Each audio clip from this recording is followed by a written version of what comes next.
Pyramid প্রায় 4500 বছর আগে নির্মিত একটি রহস্যময় স্থাপত্য। বর্তমানে পিরামিড আমাদের কাছে বিস্ময়।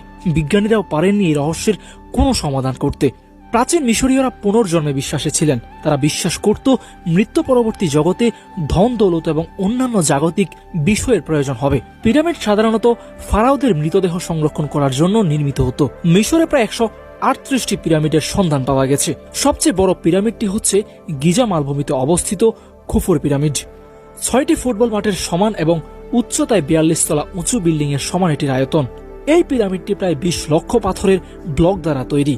কিন্তু তখনকার সময় এত ওজনের পাথরের ব্লক কিভাবে এত উপরে তোলা হলো তাও বিস্ময়কর। পাথরের ব্লকগুলো যেভাবে কেটে আরেকটির সাথে জোড়া লাগানো হয়েছে তা ছিল একদম নিখুঁত। বর্তমানের ইঞ্জিনিয়ারিং কলা কৌশলকেও হার মানায় এটি।